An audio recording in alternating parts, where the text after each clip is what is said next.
Everyone needs one form of help or the other, but the reality is that not everyone is able to receive the needed help because, in reality, not everyone knows how to receive help. Where you are at the moment is a function of the volume of help that you receive or the volume of help that you have not received. And so today I will be talking about help make the difference part 2, and the focus will be on how to receive help. In the first part, I spoke about the various kind of help that exist.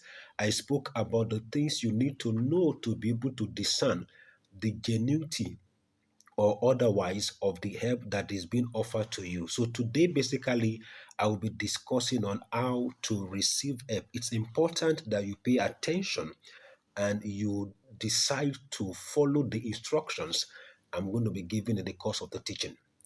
How to receive help. Basically, there are two principal ways by which a person can receive help. You can receive help through prayers, and then you can also receive help through the posture you take. Now, talking about prayers, prayer is you asking God for help, making a formal request to God for help, or a human being who is believed to be in a position to help. So your prayers can be to God Almighty, or your prayers can be to a human being who is believed to be in a position to be able to offer help to you. The other way by which help can be received is through the posture or the attitude of the individual. Now, many a times, the focus is only on prayers. Prayer is good, prayer is important. So people tend to focus on prayer and then they ignore the posture, forgetting that when you pray, the prayer allows the help to be released. The posture goes a long way to determine whether the help that has been so released, you will be able to take delivery of it or not.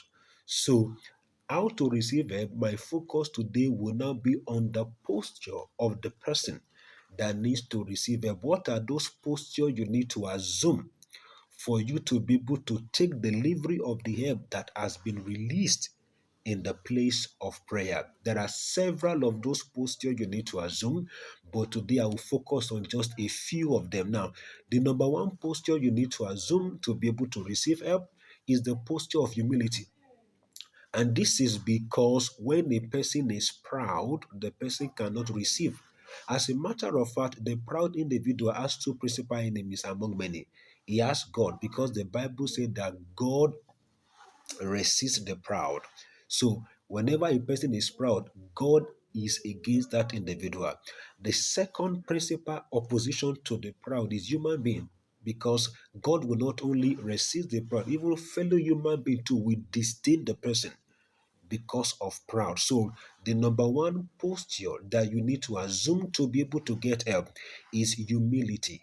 The second posture is that of gratitude. Gratitude is very important. Grateful people attract greater opportunities.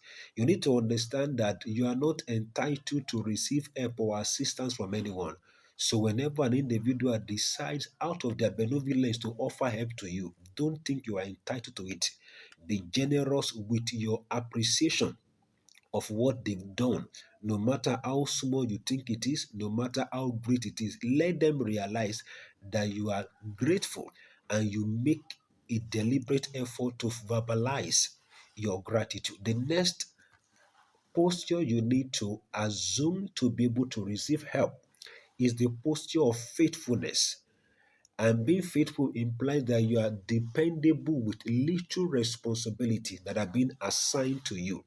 Because if you show that you are responsible over the little assigned to you, the more can be entrusted to your care. You know, Jesus Christ said in the parable of the man that was going on a journey and gave out talent to his servant. The one that got five traded with the five and got five more. The one that got two traded with the two and got one more, and got two more rather. The one that got one did not make any trade. He did not make any profit. And if you read that story very well, you will see that Jesus Christ in that parable told us that the man that had only one, his talent was withdrawn from him and given to the man that had more. And it was because he was not responsible over the few that was given him. So he has not demonstrated capacity to be able to even undo much. So you need to show that you are faithful over little, and then you cannot be entrusted with much. The fourth posture that you need to assume to be able to receive help is the posture of teachability, being teachable. Because those who refuse to accept correction often lose their new helpers. The truth is that if you cannot learn, then you cannot be helped.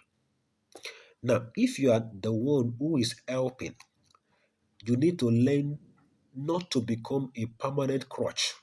The goal of help is ultimately that the person who is being helped is transformed, not for them to depend on you for their entire life. So you need to teach responsibility, teach the people you are helping to be responsible. You also need to encourage them to acquire skill that can make them to become self-sufficient. You need to equally develop systems that will run seamlessly with little human involvement. You need to create opportunities for people to grow into leadership rather than remaining perpetual recipients of help. Now, if you are not the one who is receiving help, do not spend your lifetime asking, who will help me? Don't spend your lifetime asking, who will assist me? You need to get to the point where you would also ask, who can I help? Having obtained help, having obtained assistance, who am I in a position to also be able to render help to? If you recollect very well that Barnabas helped Paul, Paul then helped Timothy by picking him up and training him. Timothy, when he grew into leadership, was now in a position to help to stabilize the church. And that circle of help goes on and on and on like that. What that implies is that the help that you receive today becomes what you can now be able to give out to other persons. And those other persons who receive the help can now give it out also. So it becomes like a burden that you have to pass on, that you have to pass on. So when God blesses you, He's often giving you a capacity to become an answer to someone else's prayer.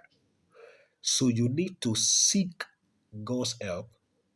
You need to recognize and wisely receive the helpers that God brings your way. You need to now grow into maturity instead of depending perpetually on people. And then you now also, having grown, become a source of help that can help to transform the life of others. I need you to know that you need help and you need to ask for it. You also need to grow your capacity to becoming an helper so that your journey can be accelerated and you can also become a tool for the acceleration of the journey of others. God bless you.